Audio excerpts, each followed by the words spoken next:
Hi everybody, welcome to Dunbar Academy Quick Tips. I'm Jamie Dunbar, and today's quick tip is about the most underutilized and underappreciated tool in dog training.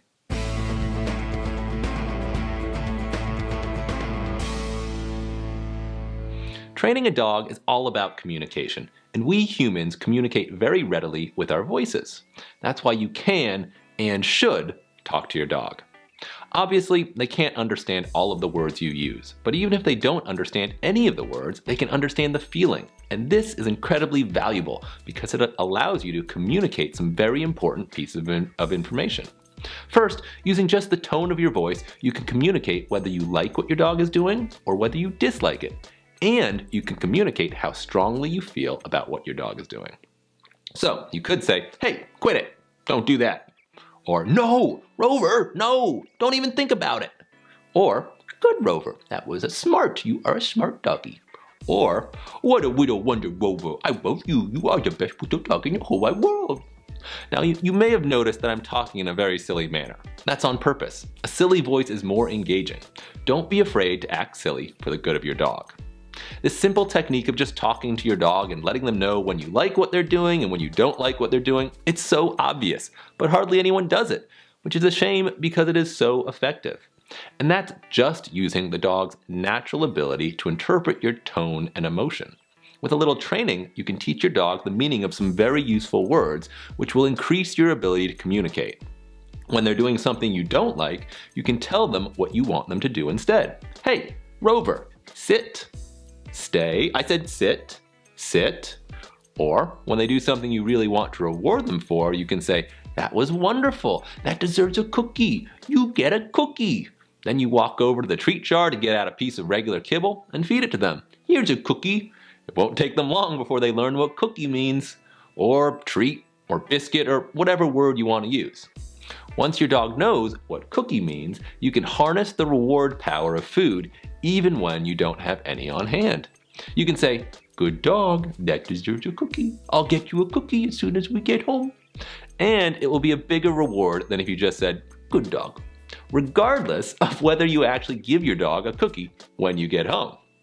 So now, with a few simple command words and the power of praise, you can reward or redirect your dog's behavior at any time using only your voice. Now, I'd like to take a moment here to mention that if you're going to be talking to your dog, you should make a special effort to appreciate them when they're being good. People have a nasty habit of ignoring all the good and then complaining about the bad. The vast majority of the words you say to your dog should be praise and encouragement. For every one time you use your voice to correct your dog's behavior, there should be 10 other occasions where you use your voice to reward your dog with praise.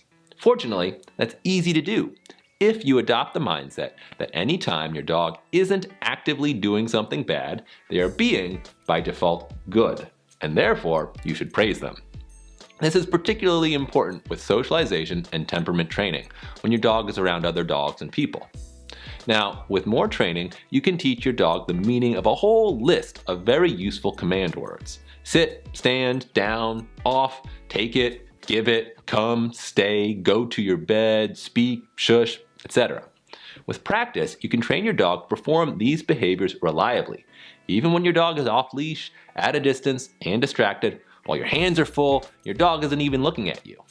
And that, to me, is the real pinnacle of pet dog training. Reliable, off-leash control without the need for food rewards or training tools, just your voice. Because a dog that has that level of training can go places, meet people, and enjoy a much richer existence, and bring so much more joy to people than a dog that doesn't understand or follow voice commands reliably. So, to review, number 1, talk to your dog. Number 2, praise your dog and tell them when they're misbehaving, but mostly praise them. Number 3, teach your dog a couple key words like sit and cookie to communicate even more. And number 4, teach your dog to reliably obey verbal commands when off leash and at a distance for a richer quality of life. I hope you enjoyed this Dunbar Academy quick tip. As always, if you'd like to learn more, visit dunbaracademy.com. I'm Jamie Dunbar, and we'll see you next time.